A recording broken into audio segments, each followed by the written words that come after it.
How should I get to him? Vern asked himself. As he was contemplating an idea to get to his friend, he suddenly heard a fluttering sound above his head, and he wasn't sure enough what it was. It was the fairy, the tooth fairy.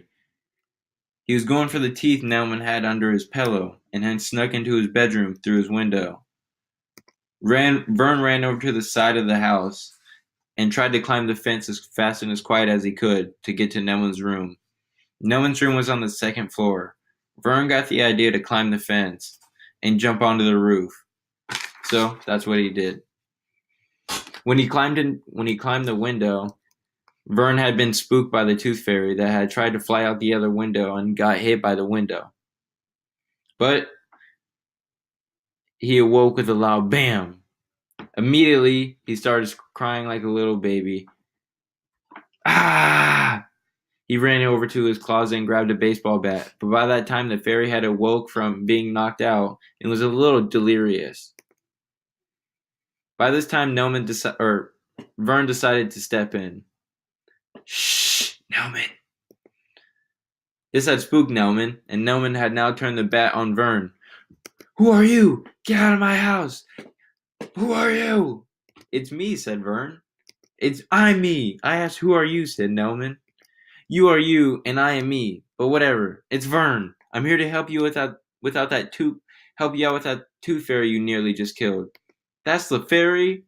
I thought I was just a colossal mosquito, and he was just about to be killed, said Nelman. Well, let's not do that, because we are going to trap the fairy and get it to take us to its stash of money so we can buy that mall. Oh, yeah. I forgot about that. That's a good idea. Well, let's get to it, said Nelman. The boys took the unconscious fairy and put him on a table with a clear bucket over his head so he couldn't fly away. All right, let's wait for my brother and Alex to get here, and we will talk to the fairy and go to its hideout bright and early, said Vern. Meanwhile, back at Alex's house, Evan had reached him, and they were both laying quiet in bed, waiting for the tooth fairy to show up. Alex, whispered Evan. Shh! What do you want? The fairy might hear you, said Alex. I don't think it's coming. Why not? I got all these teeth under my pillow. It's bound to come, said Alex. No, I think the fairy might have went to Nelman's house. All right, well, let's get there fast then, said Alex. The two boys snuck out of Alex's window and jumped off the roof and pursued at Nelman's house. It was about 4 a.m. and the sun was just barely coming up over the horizon. The boys managed to get to Nelman's house in under 2 minutes because they were running so fast. When they arrived, they got over the gate and climbed it to access the roof. When Evan and Alex got into the room, Nelman and Vern were huddled in the corner with a baseball bat. What are you guys doing? Did the fairy come? Asked Evan. Nelman, with his hand shaking, pointed to the desk in the corner of the room.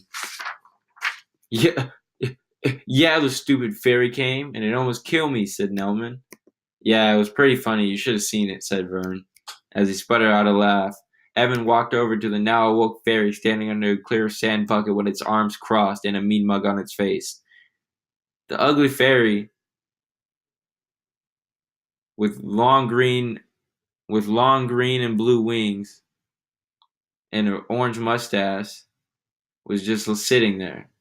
Wow, I never thought I would see a fairy up close, said Evan. Yeah, he's pretty ugly, said Nelman. Shut up and let me go. You can talk? Does it sound like I can talk? Someone's got a temper. Yeah, I've got a temper. All I've been trying to do is do my job, and you kids are trying to fairy nap me for no reason. Well, we do have a reason. Oh yeah? What's that, beaver face? You take us to your fairy hideout and give us all the money you have, and we'll give you all these teeth back. Those are mine. Give those back. Only if you take us to your hideout. Never in a million years, said the fairy. Well, how long is a fairy year? Asked Nelman jokingly. All jokes aside, if you don't take us to your hideout, we're going to have some serious problems. What could be worse than being stuck in here with some humans that smell like Sasquatch? The fairy's comments had upset Alex, and he slapped the bucket off the top of the fairy's head and put it in his mouth. Ew, are you crazy? Shouted Nelman. Alex mumbled. We need the fairy to take us to its hideout, said Evan, as he slapped the fairy out of Alex's mouth. You filthy beast! Don't ever put me back in that slime machine, demanded the fairy, as he wiped the slobber off of himself. Then take us to where you live, and we'll leave you alone. So they did, and the boys headed out to the dark forest to the fairy's invisible house. The boys ran as fast as they ever could, probably because of complete darkness all around them. They arrived at the dark forest pass sign and waited for Nelman to catch up because his shoe kept coming untied during the run. Ooh, I'm here, said Nelman. Took long enough. It's that way, said the fairy as he pointed to the trail. Hey, that's the shortcut we took that one day.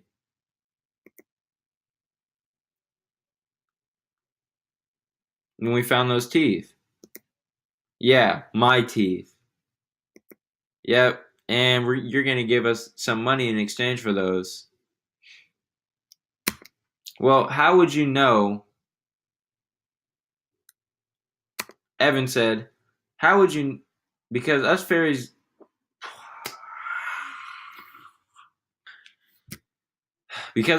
get signals where teeth are put under pillows. It's our job to replace teeth with money, said the fairy. Well, we're all going to need that money, said Nelman. Over my dead body, said the fairy. Okay, back into the slime machine you go, said Alex as he picked up the fairy and opened his mouth. Please, no, I'll give you money. Just keep walking until we get to the hilltop right there, shouted the fairy. The boys walked the trail all the way to the top of the small hill, and the fairy said, We are here. My house is in the tree right there, said the fairy as he opened the tree to large sacks of money. Just take it and go on, said the fairy. A deal is a deal, said Evan, and he handed the fairy his teeth in exchange for the 2 bags of money.